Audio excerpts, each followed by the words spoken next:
Shalom, shalom, good people. Thank you for tuning into this video. Today, it's a sad video. It's a video that we want to talk to families, people of God, the church.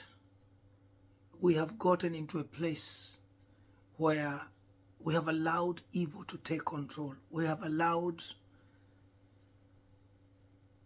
I don't even know what to say. We have removed God from the apex. We have put men and women in the place of God. We don't not care about our children anymore. We don't reverence Jehovah, God Almighty, Yahweh. We do not fear God anymore.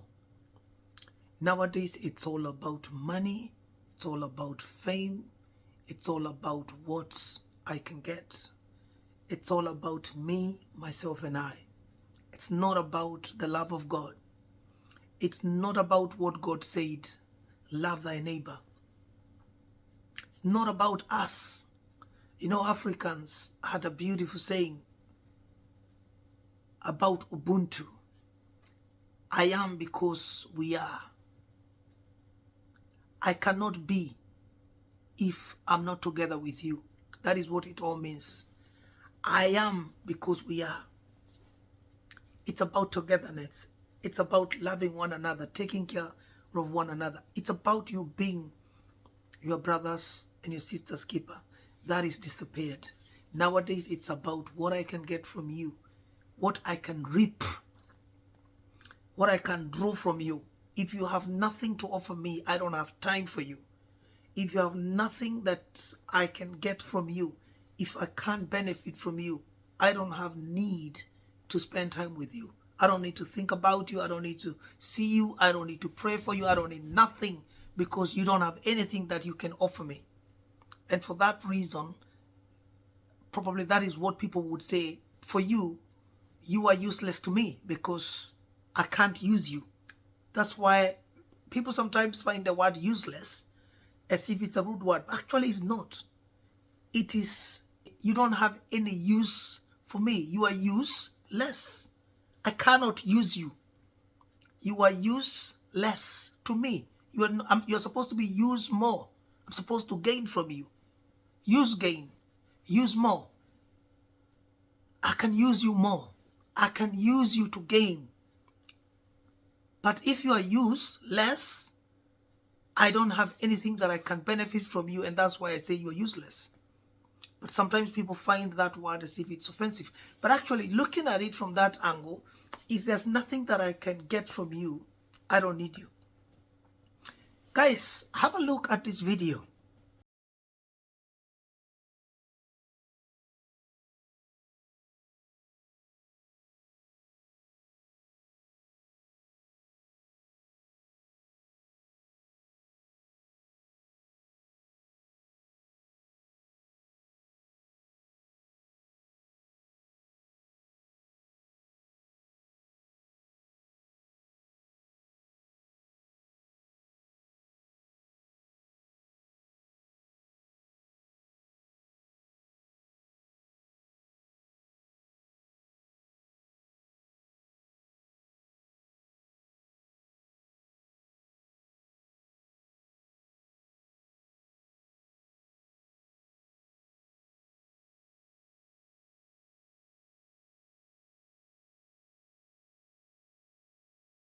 Guys, you have just seen that small clip. What is happening in the world today? Why have we decided to be this? Isn't it the Bible clear about us worshiping God, Yahweh, Jehovah Elohim, Jehovah El Gibo, Jehovah Shammah, Jehovah Nishi, Jehovah Elohim? Oh, I can continue and go on and on. What has happened to our lifestyle? Why is it that now we are reverencing human beings than God? What do you think that video is going to teach our children? Why are people kneeling down to a man? Why is he finding it okay and funny that he can come and he is looking talking as if he's Jesus. He's just blessing them. And he's just removing iniquity from their life. He's just putting his hands upon them, and as if like he is God, he's the one to open the heavens for them. Why are these people kneeling down to this man? Doesn't the Bible say clearly that we cannot worship any other person but God himself? That we cannot bow down to anybody else. You cannot bow down to a man. This is the problem that we are having in the 21st century church. Of course, it is written in Matthew 7 that the end times are here and they are coming. And when they come, we will have people that are going to say they are of God. They are shepherds. But indeed, they are wolves in sheepskin. I am worried and bothered that somebody can put themselves in that position, that they want and they are comfortable and they are happy for people to bow down. I did not see anywhere in that clip where that supposedly man of God, what's his name? Let me check his name for you. He's apparently a general overseer. I think this is a church somewhere in Nigeria. He is called Apostle Amos Issa. And apparently he is the general overseer of the Prophetic Victory Voice of Fire Ministry International. Let me ask you something. From what I saw there, if I was to rewind the video down, I saw he's coming out of his big car, of course, stepping down, and the guy that are opening the door, they are kneeling down, and he's putting his hand on their head. Some other people are also lining. We also have women kneeling down to this man. They are on the floor, sand, and he is putting his hands on them, and he is laughing as if it's funny, it's okay. He's waving his hand like as if he's Jesus on the shores of Lake Galilee. Women are coming and they are bowing down. Everybody is kind of reverencing this man. We do not bow down to human beings. There is a man right there, just before he enters. He looks at this man, he looks at him again and decided, no, I think you are the beggar. And then I think somebody probably says something, or this man shouts and say, hey, you have not blessed me. And that is when he then turns around and he looks. For me already, that is arrogance. Let me even say these people are, I don't want to use bad words. Let me say these people are the ones that are causing this man to behave like this. But there's also a man that they are just by the entrance door. I don't know if he's the gatekeeper or what. But like you can see, if I play this clip again, you can see he comes in as he enters this church that is not even finished. He's coming and there's a man just right there on his right hand. He bows down and he sees him and he ignores him. I think this man continues to call on him. And then before he enters, he then puts his hand and just apparently bless him. And then he steps into this church. What is this? This is already telling me that this is actually a man that is choosing who he can associate with. Because other men there that were opening doors for him and women that were kneeling down before him, he was happy to just lay his hands on them. Yeah? But this man that was by the gate there, I think he was just dressed not in suit and he had his jeans and all that. He looked at the man and did not get bothered. He looked at him again and he continued to head toward I think the man cried like how the blind man cried, Jesus, Jesus, Son of David, please have mercy on me. And eventually, I don't know if before he entered the church, somebody stopped him and said, oh, there's a man there asking for you to bless him. Then he comes kind of back. He turns his head around and he just, anyhow, he just puts his hand on him and he proceeds to go into the church. Guys, I want you to be aware. These are the end times. And this is why we have a problem with the church. This is why people are not getting saved anymore. This is why people are leaving the church. This is why people hate church. This is why people have no, people hate men and women of God. This is why the church is suffering right now. This is why people are worried that every pastor, every apostle is a liar, is a thief. They think it's all about building big monies, big banks, big homes, jets. Because of such behaviors, you want to put yourself in a position and in a place of God. You want people to worship you. You want people to prostrate. You want the people to bow down. The only person that we reverence here is Jehovah God.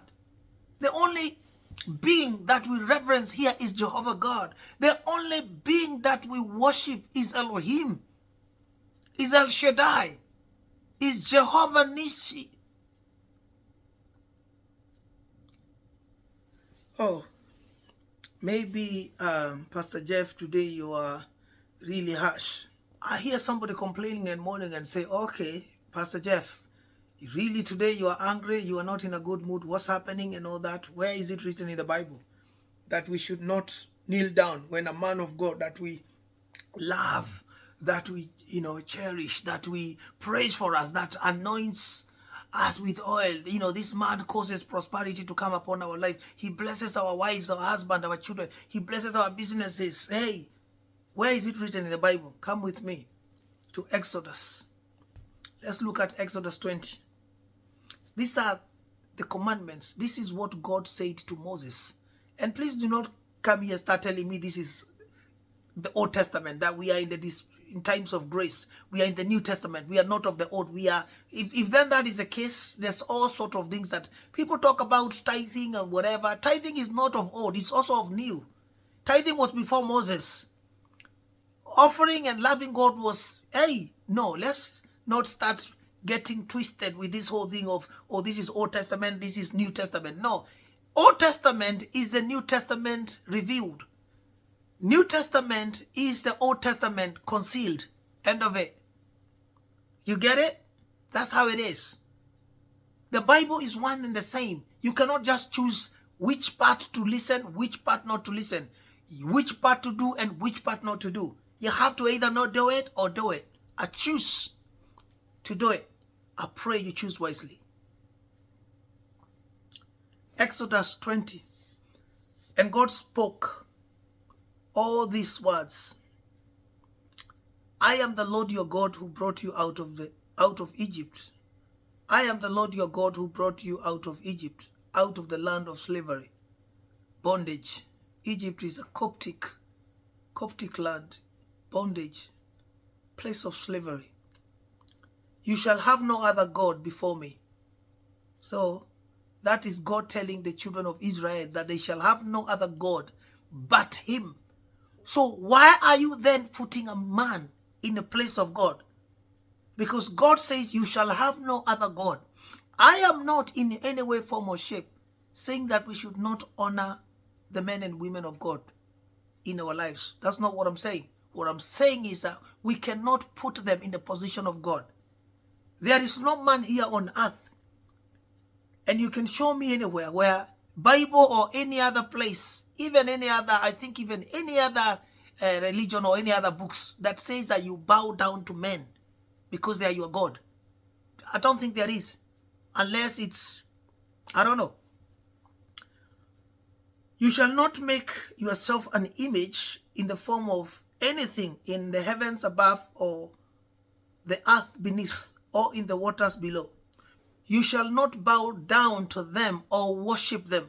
For I, the Lord your God, am a jealous God, punishing the children for the sins of their parents to the third and fourth generation of those who hate me, but showing love to 1,000 generations of those who love me and keep my commandments.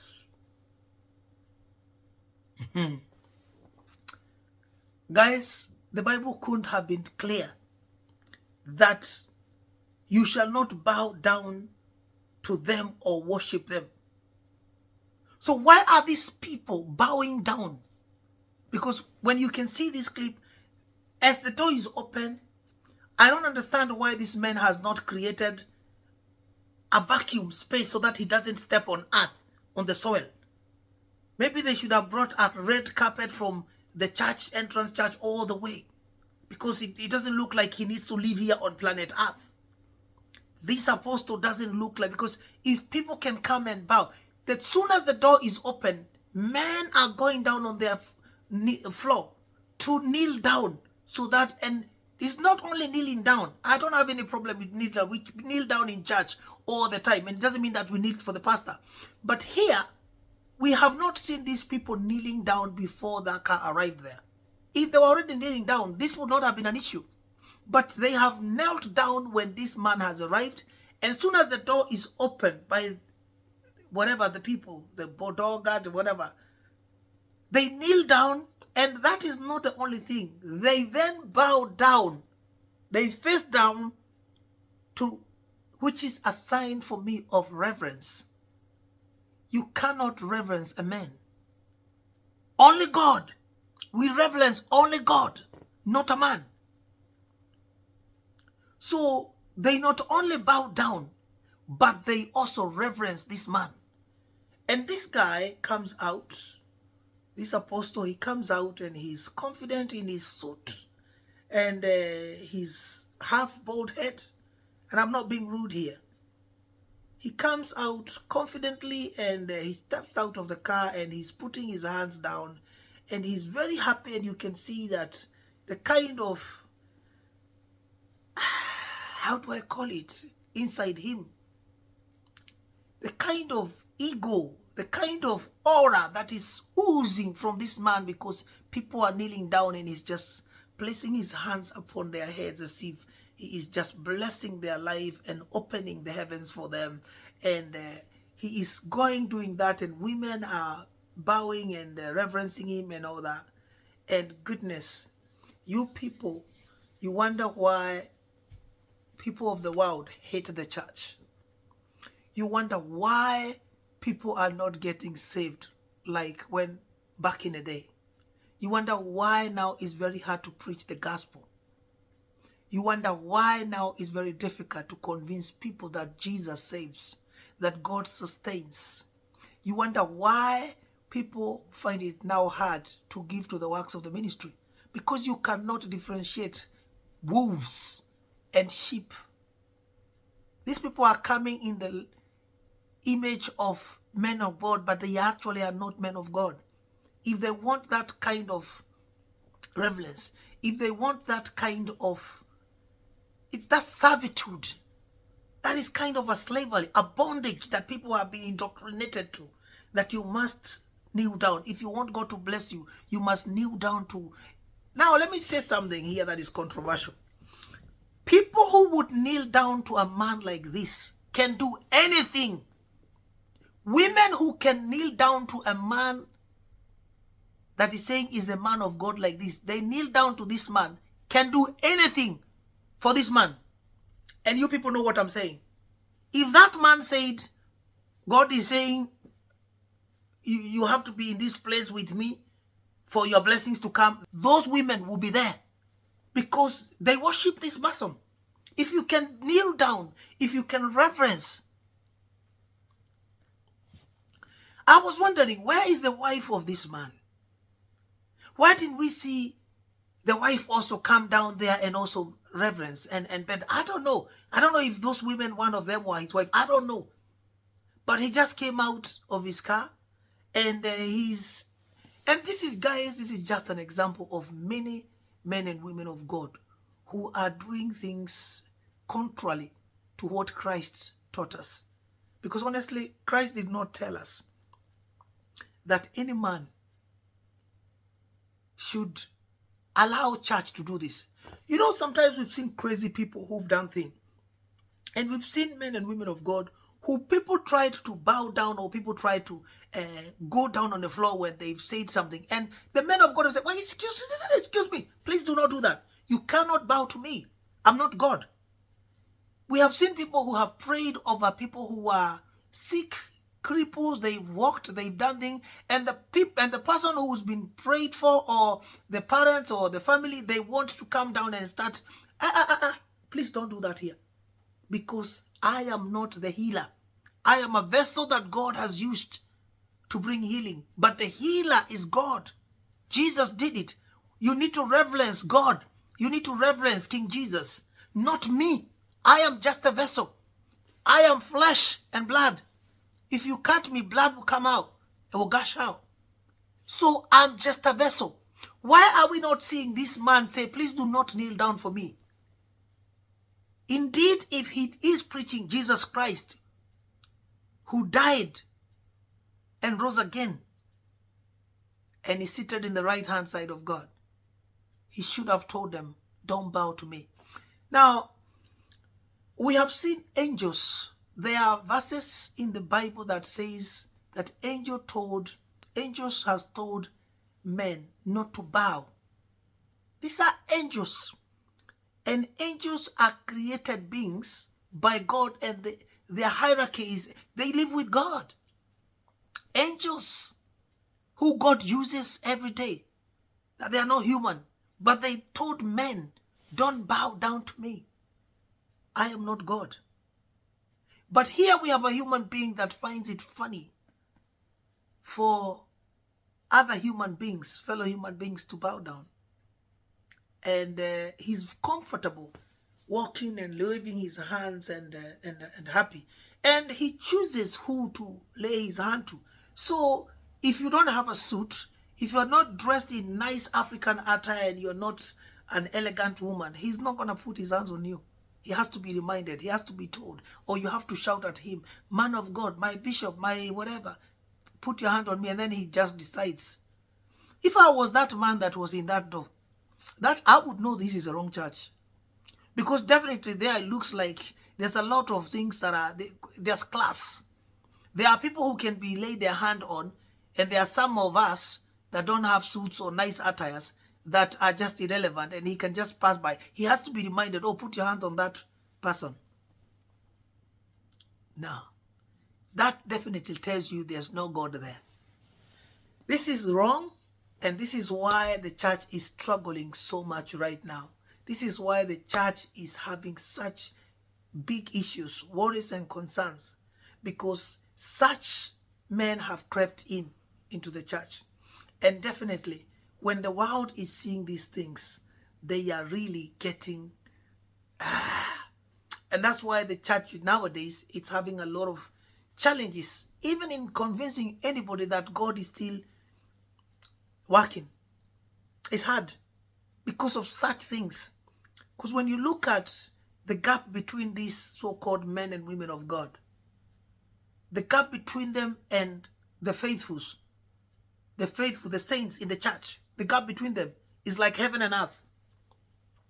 They live in mansions. They live in secured, high places where nobody can enter.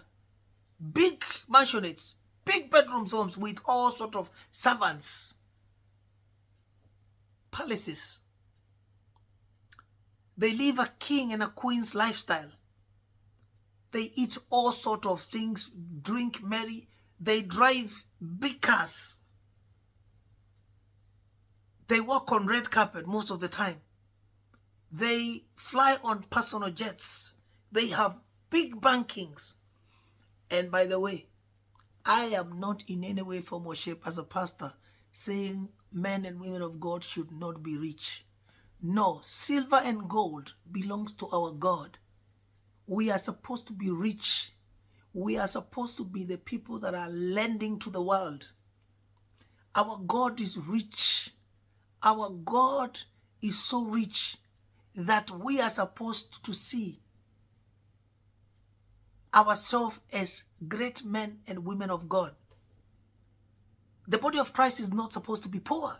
We are not supposed to beg. We are supposed to lend to the world, because the God that we serve is the one that is holding all the golds, all the pearls, the diamonds that are in the ground. They belong to our Father. Silver and gold belongs to our God. So there's in no way, form or shape am I saying that men and women of God should not live well, should not drive well, should not dress well, should not have good homes, jets. What I'm saying is, when you as the man of God that has hundreds of thousands of followers, of subscribers, of faithful givers and tithers in church, who are languishing in poverty, who cannot have dinner on a table who are sick. You have hundreds of thousands of widows in your church. You have thousands of orphans in your church. You have sick people in your church.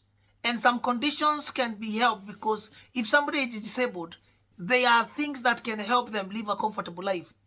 And you are flying with personal jets with such a church. You are not going anywhere. I say this, and I look straight into any man or woman of God's eye, and I'll tell you, you don't have any God in you. Because if you can live such a lifestyle when you cannot help people who tithe, people who give seeds. And you know what? The funny thing is this. I've seen this happen before. A small church that is trying to elevate themselves, that is a branch of a big mother church. They collect something and they get some few dollars, some few shillings. And then they take 10% and they tithe to the big church, the mother church. And guess what? The apostle there, the man and the woman of God there, receive this money, this tithe, and they take it and they eat it. And then you start wondering, when is this small church gonna ever bring itself? What happened? What probably I would say, receive the tithe, receive that giving. Now that you have received it and you have blessed it, how about you hand it back to them? Say, now I know the church doesn't have seats. Because I have received the tithe, I have now bought the seats. Here you go. Put that money into the seats. Put that money into the PA system. Give that money to 4 widows. Let them start a small business. I have seen there is a problem here in this church. Okay, now that I have received and I have blessed this offering, this tithe, this gift that I received there, because our church is very able here. But that's never going to happen. The big fish will always eat the small fish. This is a sad part of church. So when we see such things, it really breaks down. Even those people that are trying to be evangelistic, they find it very hard, because you have a lot of opposition out there because of what they are seeing. Church of God, I want you to know there are true men and women of God. Remnants will always be there. But the Bible is very clear if you read Matthew 7 to understand that these are the times that God said that those times will come. And when those times comes, you will be able to differentiate between real men and real women of God against those who are wolves in sheep's skin. If you go to Matthew 7 and verse number 15, the Bible is talking about true and false prophets. I'll read for you, just so that you don't say you didn't read the Bible. Watch out for false prophets. They come to you in sheep's clothing, but inwardly they are ferocious wolves. The word ferocious there is critical. Ferocious means they are coming there with teeth to rip you out. Ferocious means something that's going to really tear you apart, finish you. That's what the word ferocious is trying to say here. They are ferocious wolves. Now we know wolves have canine teeth that can rip flesh like nothing else. They can tear up and break bones with those, teeth, canine teeth. This is what the Bible is trying to say here. That ferocious, this is how it is. So, but the Bible is encouraging us and guiding us on verse 16, and is telling us, by their fruits you will recognize them. So these men and women of God that are coming like as if they are men of God, but indeed, inwardly they are ferocious wolves.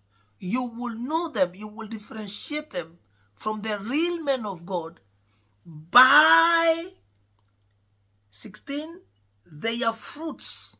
That is how you will know them. Because anyone that is not of God, you will know their fruit. You will see. It will just be about them. Nothing else. They will not give to the body of Christ.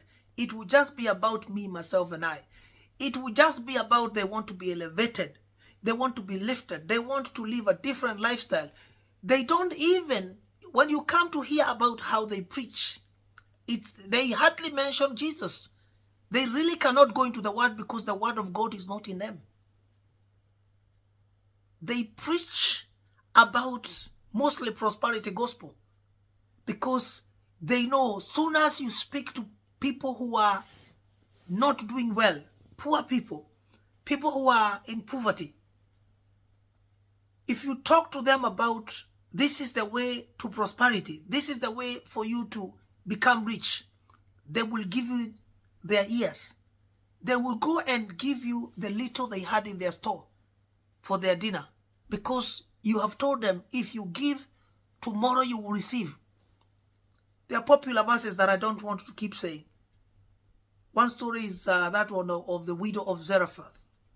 Rabbi told, use the little flour that you have to bake me a cake. Let me eat. And then collect all the jars from the village. And flour and oil will never cease. That verse is always misinterpreted a lot. But if you look at the richness of that verse, you'll be able to understand that is not what it's about. There are many verses that you can use in the Bible that describes what is happening there. But, so, do people pick grapes from thorn bushes or figs from thistles? Likewise, every good tree bears good fruits, but a bad tree bears bad fruit. A good tree cannot bear bad fruit, and a bad tree cannot bear good fruit. Every tree that does not bear good fruit is cut down and thrown out into the fire. By their fruits you will recognize them. People of God, it's fundamental you read the Bible for yourself. You become rich in prayer. You ask the Holy Spirit to minister to you, to guide you, to showcase who He is. Do not just go everywhere you go and you allow people to lay their hands on you. You are bowing down.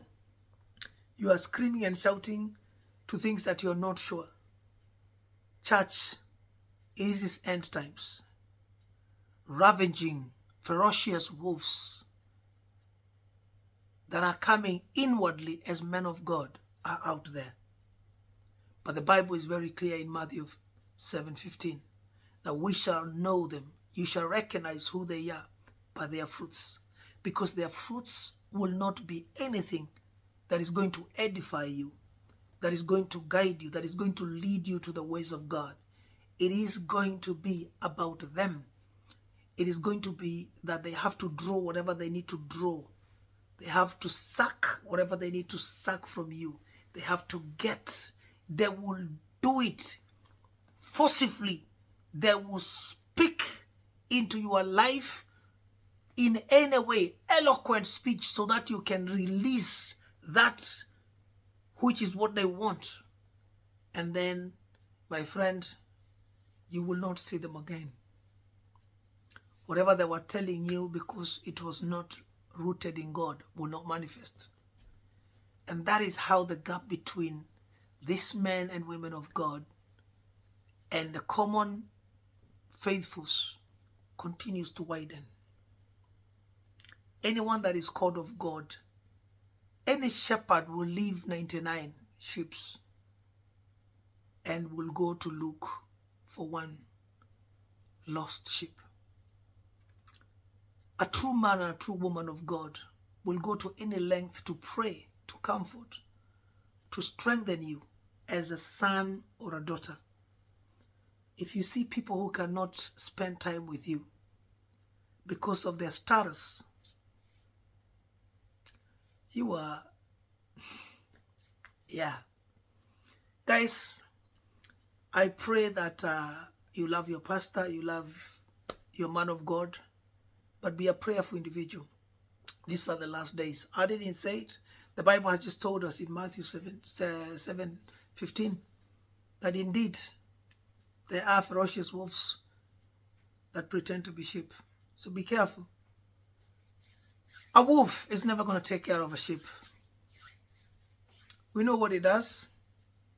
It eats the sheep. Question is, are you a sheep?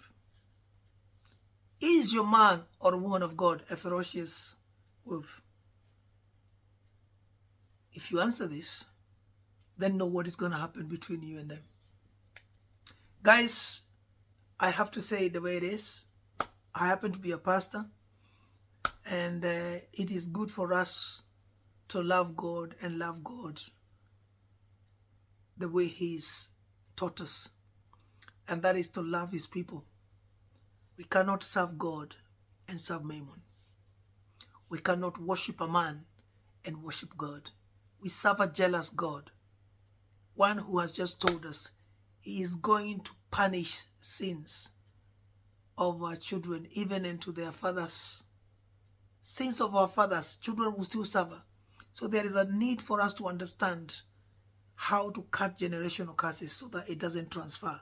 It doesn't cross over from our great parents, and it doesn't go to our children's children. It's necessary. People of God, God bless you so much. I pray that you and your family are deep-rooted in God, that you read the word, that you understand the word, that the Spirit of God will come upon you and you'll be able to understand what the word is saying. Don't be caught up by these ferocious wolves, because they will tear you apart. I pray you subscribe to our channel. God bless you so much. I'm praying for your family, that God will give you insight, that the Spirit of God will dominate your life. Share this message with the family.